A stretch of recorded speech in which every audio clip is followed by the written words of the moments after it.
This channel does not promote any violent, harmful, or illegal activities. All content provided by this channel is meant for an education purpose only.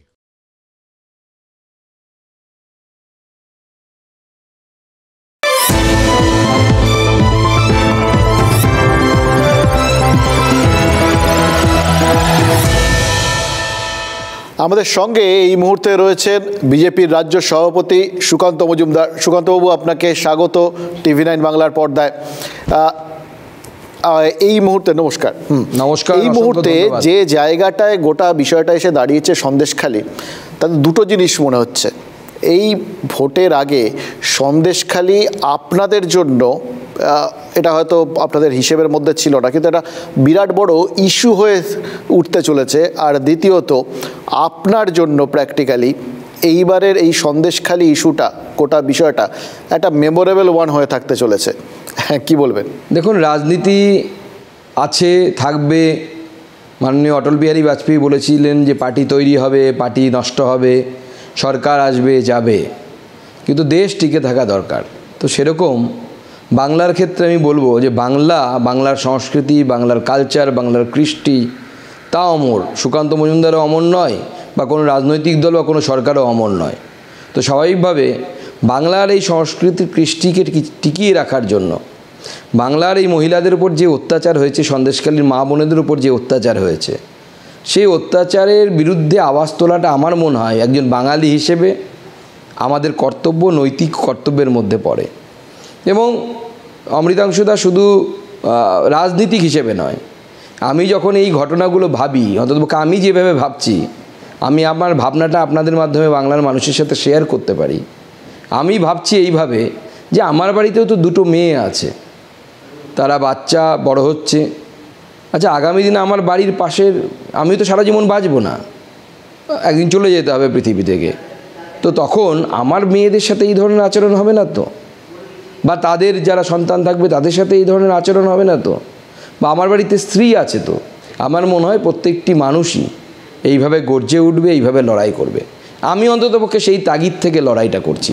আগামী প্রজন্মের জন্য যেন বাংলাটা ভালো থাকে, ভালোভাবে তারা থাকতে পারে, নিজেদের জীবনযাপন করতে পারে, নিজেদের ইচ্ছে মতো চলতে ফিরতে পারে। নচেত পশ্চিমবঙ্গের বিভিন্ন জায়গায় তৃণমূল কংগ্রেসের দৌরাত্মে কত যে শেখ শাহজাহান লুকিয়ে আছে, সেটা সত্যিই অনুধাবন করা এখন খুব কষ্টকর। পাড়ায় পাড়ায় শেখ শাহজাহান, আমার তো মনে হচ্ছে তাই। এখন মনে হচ্ছে দুয়ারে দুয়ারে শেখ শাহজাহান পৌঁছে গেছে। দুয়ারে দুয়ারে শেখ শাহজাহানের সাগরেদরা, উত্তম সর্দার থেকে শুরু করে যারা আছে, তারা প্রত্যেকেই পৌঁছে যাচ্ছে। সেই তাগিদ থেকে তারা যেন পৌঁছতে না পারে, আমি অন্ততপক্ষে সেই তাগিদ থেকে লড়ছি। কোথাও গিয়ে কি মনে হচ্ছে যে, যেটা বলছিলাম, যে এবার এই লোকসভা ভোটের আগে এটা আপনাদের কাছে পড়ে পাওয়া 14 আনার মতো একটা নতুন ইস্যু হয়ে গেল? মানে যেগুলো হাতে ছিল তার বাইরে এটা অনেক বড় একটা ইস্যু হয়ে উঠতে চলেছে। না, দেখুন, রাজনীতি, আমি আগেই বললাম, রাজনীতি আসবে যাবে, ভোট আসবে যাবে, কোনো পার্টি জিতবে, কোনো পার্টি হারবে। তবে বাংলার এই মুহূর্তে বাংলার যা অবস্থা এবং এই সন্দেশখালী যা হয়েছে, আমি এটুকু আপনাকে বলতে পারি রাজনীতির ছাত্র হিসেবে, যে সন্দেশখালী মমতা ব্যানার্জির ওয়াটারলু হতে চলেছে এবং মমতা ব্যানার্জিকে সন্দেশখালী হারাবে। এবং অবভিয়াসলি এই ধরনের ঘটনা কার জন্য এক্সপেক্টেড হবে? আপনারা এক্সপেক্ট করেছিলেন? আপনারা জানতেন যে পশ্চিমবঙ্গে কলকাতা থেকে মাত্র 2 ঘন্টা 2.5 ঘন্টা লাগে যেতে, ধামাখালি অবধি পৌঁছতে। সেখানে লোকজন বলছে আমাদের জমি জায়গা সব নিয়ে নিয়েছে। বিএলআরও অফিসে কোনো একজন গুন্ডা আছে, তৃণমূল কংগ্রেসের নেতা, তার সাজসে বিঘের পর বিঘে জমি, মানুষ কিচ্ছু বলতে পারবে না, বললে পরে পিটুন। আজকে দেখুন পুলিশ কেন এত কিন, ফুলমণি ভূঁইয়া যার নাম বলছিলাম, পুলিশ লাঠিচার্জ করে তার পা ভেঙে দিয়েছে। দোষ কি? বিজেপির টিমের সামনে, মিডিয়ার সামনে। তার ক্ষেত্রে যেটা শোনা যাচ্ছিল যে লাঠিচার্জ না, তার পায়ের উপর দিয়ে গাড়ি চলে গেছে। কিন্তু পুলিশের গাড়ি গেছে, লাঠিচার্জ হয়েছে। মূল বিষয় এই মহিলাদের উপর অত্যাচার এখনও থামছে না। প্রতিবাদ করার জন্য অত্যাচার, একে তো অত্যাচার হয়েছে, শেখ শাহজাহানকে অপদার্থ পুলিশ ধরতে পারছে না, শেখ শাহজাহান বহাল তবিয়েতে ঘুরে বেড়াচ্ছে, আর তার উপর আবার যারা প্রতিবাদ করছে তাদেরকে আপনারা পা ভেঙে দেবেন। জমিদারি পেয়েছেন নাকি? বাংলার মানুষ চুপ করে বসে থাকবে? ওখানে তারা আইনের শাসনটা কায়েম করতে চাইছেন। কোথাও গিয়ে কি একটা ভুল হয়েছে সেটাও বলছেন, যে কিন্তু এখন তারা আইনের শাসন কায়েম করতে চাইছে। তো সেই রকম জায়গায় আপনাদের যাওয়াটা ওই এলাকাতে কোথাও গিয়ে উত্তেজনা বাড়াতে পারে, এটা তো ভার্সন আর কি। আপনারা মানেন সেটা, যে এই সময়টা আপনাদের না যাওয়াটাই উচিত? দেখুন, ডিজি বলছেন কিছু ভুল হয়েছে, এখন আইনের শাসন কায়েম করতে চান এবং বলছে সবার আগে যারা এই বাড়িঘর জ্বালাচ্ছে তাদের বিরুদ্ধে অ্যাকশন হবে। এটা ডিজির মুখে মানায়? আজকে শেখ শাহজাহান অ্যাবসকন্ডিং হয়ে ঘুরে বেড়াচ্ছে, ডিজি জানে তো কোথায় শেখ শাহজাহান লুকিয়ে আছে, তবু কোনো অ্যাকশান নিচ্ছে না। আর উল্টে বলছে যারা বাড়িঘর পোড়াচ্ছে, যারা এই ধরনের কাজ করছে তাদের বিরুদ্ধে পুলিশ অ্যাকশান নেবে। তা এই ধরনের আপনাদের এই যে বক্তব্যগুলো, ধরুন এগুলোতে তো কোথাও গিয়ে মানুষজন উত্তেজিত হন এবং তাতে আইন শৃঙ্খলা পরিস্থিতির হয়তো সেটা আরও অবনতির কারণ হতে পারে। আলটিমেটলি তো সেই মানুষগুলোকে এই দেখলেন, কেউ লাঠির ঘা খাচ্ছেন বা কেউ পুলিশের কাছে গিয়ে আটক হচ্ছেন। এই কথাটা বারবার কিন্তু পুলিশ প্রশাসন সবার কাছ থেকে শোনা যাচ্ছে যে উত্তেজনা ছড়াবেন না। আপনারা কি বলছেন? দেখুন, আজকে পুলিশ প্রশাসন যখন ঢুকেছিল গ্রামে, গ্রামের মহিলারা লাঠি সোটা ঝাঁটা নিয়ে বেরিয়ে এসেছিল, তাহলে কে ঢুকলে উত্তেজনা হচ্ছে? আমাকে তো ফুল দেওয়া হয়েছিল, শঙ্খ বাজিয়েছিল আমার মায়েরা, আমার হাতে বোনেরা রাখি বেঁধে দিয়েছিল। এটাকে কি উত্তেজনা বলা যায়? ডিজি এবং সুপ্রতিম সরকার নাকি একজন আছেন পুলিশের অফিসার IPS, তিনি ঢুকেছিলেন, তখন মহিলারা ঝাঁটা লাঠি নিয়ে এসেছিল। কোনটাকে উত্তেজনা? অর্থাৎ পুলিশ ঢুকলে উত্তেজনা হচ্ছে। এই পুলিশকে দেখলে উত্তেজনা আরও বেশি বাড়বে। পুলিশ না ঢুকলে ভালো, বরঞ্চ পুলিশ বাইরে থাকুক। এই পুলিশ আইন শৃঙ্খলা পরিস্থিতি নিয়ন্ত্রণ করতে পারবে না। মাননীয় গভর্নরের সামনে অলরেডি তো পুলিশের সম্পর্কে মাননীয় মহিলারা বলে দিয়েছে যে এই পুলিশের উপর আমাদের বিশ্বাস নেই, বিন্দুমাত্র আস্থা নেই। কারণ এই পুলিশের কাছে গেলে, থানায় গেলে বলতো শেখ শাহজাহানের সাথে কথা বলুন। আমি তো চ্যালেঞ্জ করছি পুলিশকে, ডিজিকে চ্যালেঞ্জ করছি, আপনি বিগত 3 মাসের আপনার থানার আইসির কল রেকর্ড ডিটেলস বের করে দিন, ওপেন করুন, দেখি আপনার দম থাকে তো দেখবেন শেখ শাহজাহানের সাথে কতবার কথা হয়েছে। আমার কাছে তথ্য আছে। আপনি এই পুলিশের কাছ থেকে জামিন পাওয়ার পর এই থানার অফিসাররা পেতেন। আপনি সরাসরি রাজভবনে গেছিলেন, রাজ্যপালের সাথে কি কথা হয়েছে? মানে কেনই বা সরাসরি রাজ্যপালের কাছেই বা গেলেন কেন? দেখুন, রাজ্যপাল এই রাজ্যে বা যে কোনো রাজ্যে সংবিধানের কাস্টোডিয়ান, তিনি সংবিধান রক্ষার মন্ত্র নিয়ে তার পদে বসেছেন। তো স্বাভাবিকভাবে যখন এক মহিলাদের সাথে এই ধরনের ঘটনা ঘটছে এবং মহিলারা তাকে জানিয়েছে, এবং আমি যখন প্রতিবাদ করতে গেলাম যেখানে গণতন্ত্র নেই এবং সে যেভাবে আমাদেরকে আটকে দেওয়া হলো, তো এটা সাংবিধানিক অধিকার। এই সাংবিধানিক অধিকার যখন লঙ্ঘিত হচ্ছে, আমরা কার কাছে যাব? সাংবিধানিক প্রধানের কাছে যাচ্ছি আমরা। মহামহিম রাজ্যপালের কাছে গিয়ে তাকে বর্ণনা দিয়েছি, কি আমার কষ্ট আমাকে টেনে ফেলা হয়েছে সেই বর্ণনা নয়। রাস্তায় আস্তে আস্তে চায়ের দোকানদাররা বলছে যে আমার জমি দখল হয়ে গেছে। আমি মাননীয় গভর্নর সাহেবকে অনুরোধ করেছি যে আপনি যান ওই সমস্ত জায়গায়। উনি বলেছেন যে সমস্ত কমপ্লেন নিয়ে এসে গ্রামবাসীদেরকে দিয়ে অভিযোগপত্র আমার কাছে জমা দিন, আমি বলছি ব্যবস্থা নেব, প্রয়োজন আমি BLR অফিসে গিয়ে বসবো। এখন অবধি আমরা রাজ্যপালের তরফ থেকে, মানে সেটা আমি জানি না যে তার সেইভাবে কোনো আলাদা কিছু করার অধিকারও বা এক্ষেত্রে আছে কিনা, কিন্তু আপনারা সবাই কিন্তু রাজ্যপালের কাছে যাচ্ছেন। তৃণমূলও বলছে চোপড়ায় যান, তিনি চোপড়াতেও যাচ্ছেন। মানে মাঝখানে রাজ্যপালের একটা ভূমিকা তৈরি হচ্ছে, কিন্তু সেটা কি খুব এফেক্টিভ কিছু হচ্ছে? যে কোনো জিনিসেরই থ্রেশহোল্ড লাগে, থ্রেশহোল্ড পয়েন্ট বলে একটি পয়েন্ট থাকে, এবং সেই থ্রেশহোল্ড পয়েন্টে পৌঁছতে একটু সময় লাগে। তো স্বাভাবিকভাবে সেই থ্রেশহোল্ড পয়েন্টে আস্তে আস্তে পৌঁছচ্ছে তৃণমূল কংগ্রেস। আমাদের সংস্কৃতিতে মনে রাখবেন, আমাদের বলা হয় যত্র নারী পূজ্যতে তত্ত্ব রমন্তে দেবতা, অর্থাৎ নারীর যেখানে পুজো করা হয় সেখানে দেবতারা ঘুরে বেড়ান, সেখানে দেবতারা প্রবাস করেন। একজন নারীর বস্ত্রহরণ হয়েছিল বলে মহাভারত হয়েছিল এবং কুরুবংশ ধ্বংস হয়েছিল। রাবণ মা সীতাকে হরণ করেছিলেন বলে রাবণের বধ হয়েছিল। আমি বলছি এই রাজনৈতিক রাবণদেরও বধ হবে, রাজনৈতিক বধ হবে, এবং তৃণমূল কংগ্রেস নামক যে রাবণ তৈরি হয়েছে এবং যে দুর্যোধন তৈরি হয়েছে, রাজনৈতিক দুর্যোধন, এই দুর্যোধনের বধ আসন্ন, রাজনৈতিক বধ আসন্ন।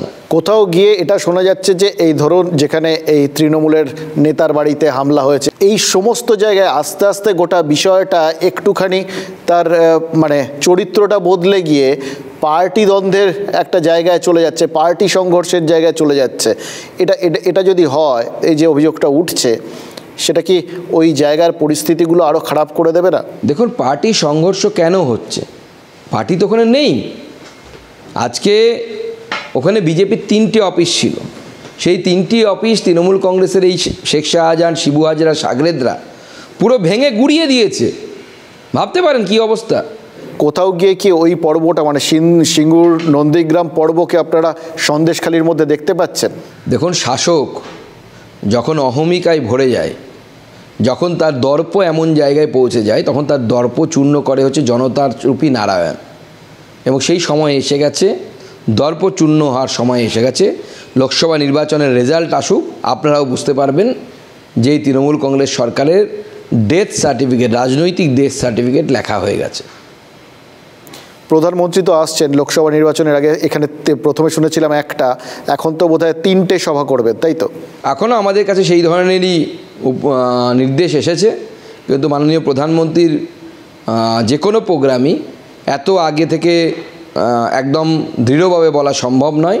প্রবাবল বলতে পারি আমরা 1 তারিখে উনি আরামবাগে সভা করবেন, 2 তারিখে উনি কৃষ্ণনগরে সভা করবেন এবং 6 তারিখে বারাসতে সভা করবেন। বারাসতের এই সভাটা কি মানে কোথাও গিয়ে উত্তর 24 পরগনা এবং সন্দেশখালি এই গোটা বিষয়টাকে মাথায় রেখে? অবশ্যই বারাসতের যে সভা হবে সেই সভা শুধুমাত্র মহিলাদের সভা হবে। মানে আপনারা আস্তে আস্তে চাপ বাড়াতে চাইছেন এবং এবার গোটা বিষয়টায় প্রধানমন্ত্রীর এখানে এই সভার পর ডেফিনেটলি আপনাদের পরবর্তী আরও নিশ্চয়ই কিছু কর্মসূচি তৈরি হবে। অবশ্যই আমরা সেগুলো ঘোষণা করব, কিন্তু আমি আবার আপনাকে অমৃতাংশুদা আমি কালেক্ট করছি, আমরা চাপ বাড়াতে বা চাপ কমাতে, ঊর্ধ্বচাপ নিম্নচাপ কিছু ভাবছি না। আমরা ন্যায় দিতে চাই, সেই মহিলাদেরকে জাস্টিস দিতে চাই। জমিগুলো সব ফেরত দেওয়ার ব্যবস্থা করুন। এতদিন যারা জমি ভোগ করেছে তাদেরকে গ্রেপ্তার করুন, কম্পেনসেশন দিন সেই আদিবাসীদেরকে যার জমি কেড়ে নিয়েছে। কম্পেনসেশন দিতে হবে মুখ্যমন্ত্রীকে এবং তাদের জমি বাড়িঘর বিক্রি করে দিতে হবে। সরকারি ফান্ড থেকে দিলে হবে না, জনগণের ট্যাক্সের টাকা দিয়ে দিলে হবে না। অন্যায় করবে তৃণমূল কংগ্রেসের নেতারা, 100 দিনের কাজের টাকা চুরি করবে তৃণমূল কংগ্রেসের নেতারা, আর বাংলার সাধারণ মানুষের ট্যাক্সের টাকা দিয়ে আপনি কম্পেনসেশন দেবেন? চলতে পারে না। যে জমি দখল করে রেখেছিল সেই অভিযুক্তের সম্পত্তি ক্রোক করুন। কিন্তু আপনার এই দুটো বক্তব্যেরই জবাব কিন্তু অলরেডি এসেছে। মানে এক, শাহজাহানকে ধরার ব্যাপারে ডিজি স্বয়ং বলেছেন, এতদিন নাম বলেননি, কিন্তু এবার বলেছেন শেখ শাহজাহানকে ধরা হবে, ধরা পড়বে কিছুদিনের মধ্যেই। আর 2, পার্থ ভৌমিক তিনি নিজে বলেছেন যে তারা সব লিস্ট করছেন কার কত টাকা পয়সা কি হচ্ছে না হচ্ছে, সেগুলো তারা নিজেরা চাঁদা তুলে সদস্যদের মধ্যে থেকে সেই টাকাগুলো মিটিয়ে দেবেন। এবং 3, ইতিমধ্যেই ওখানে তারা আমিন টামিন নিয়ে গিয়ে মাপঝোঁক করছেন, ওই যে মাঠটা শাহজাহান দখল করে নিয়েছিল সেই মাঠটাও ফেরত দিয়েছেন। ফলে আপনারা যে দাবিগুলো তুলছেন কোথাও গিয়ে সেগুলোর মানে বাস্তবায়িত করার কাজ কি শুরু হয়ে গেছে বলে মনে করছেন আপনারা? শুধু শাক দিয়ে মাছ ঢাকা হচ্ছে। কত জমি ফেরত দেবে বেটা? আর তৃণমূলের কর্মীরাও বা কেন চাঁদা দেবে? যে লোক দখল করেছিল তার জমি বাড়ি বিক্রি করে টাকা মেটানো উচিত। আমি তো সেই তৃণমূল নিরীহ কর্মীদের কাছ থেকেও চাঁদা নিতে মানা করবো যে কিছু করেনি। নিতে হবে শেখ শাহজাহানের বাড়ি, শিবু হাজরার সম্পত্তি, উত্তম সর্দারের সম্পত্তি এবং তার সাগরেদরা আরও অনেক আছে। 3 ভাই আছে শেখ শাহজাহানের, তারাও এই কাজ করে বেড়াতো। আপনারা সেদিন টিভি ক্যামেরায় দেখিয়েছেন, টিভির চ্যানেলে আমরা দেখেছি যে শাহজাহানের এক ভাইকে তাড়া করেছে গ্রামবাসীরা ঢুকতে গিয়ে, বাইক নিয়ে পালিয়েছে বেটা। তো এদের সম্পত্তি বিক্রি করে তবে মানুষের অধিকারকে ফিরিয়ে দিতে হবে। আর এই সমস্ত অপরাধীদের চরমতম শাস্তি চাই। একটি রেপ করলে যাবজ্জীবন কারাদণ্ড বা ফাঁসি হয়। আমাদের আইন সংশোধন হয়েছে, ফাঁসির প্রাবধান পর্যন্ত দেয়া হয়েছে। শেখ শাহজাহান সহ যারা এই ধর্ষণকাণ্ডে যুক্ত তাদের প্রত্যেকের ফাঁসির ব্যবস্থা করতে হবে। আপনি একদমই ঠিক বললেন যে আমাদের ক্যামেরা প্রত্যেকটা মুহূর্তে সন্দেশখালির বিভিন্ন জায়গায় যা যা হচ্ছে সেগুলোর জন্য আমাদের রিপোর্টাররা প্রাণপাত করে, ইনফ্যাক্ট লাইফ রিস্ক নিয়ে তারা প্রতি মুহূর্তের খবরাখবরগুলো তুলে নিয়ে আসছেন। এবং আমাদের এক মানে সহকর্মী সৌরভ, সে এর আগে ওই শাহজাহানের শিবু হাজরার দলবলের কাছে মার খেয়েছিল, আমাদের ক্যামেরা পার্সন গৌরব মার খেয়েছিল, ক্যামেরা ভেঙে টুকরো টুকরো করে জলে ফেলে দিয়েছিল। সে এফআইআর হয়েছে, এখন অবধি তার অবশ্য কিছু হয়নি, যদিও আমরা সাংবাদিককে গ্রেফতার হতে দেখেছি।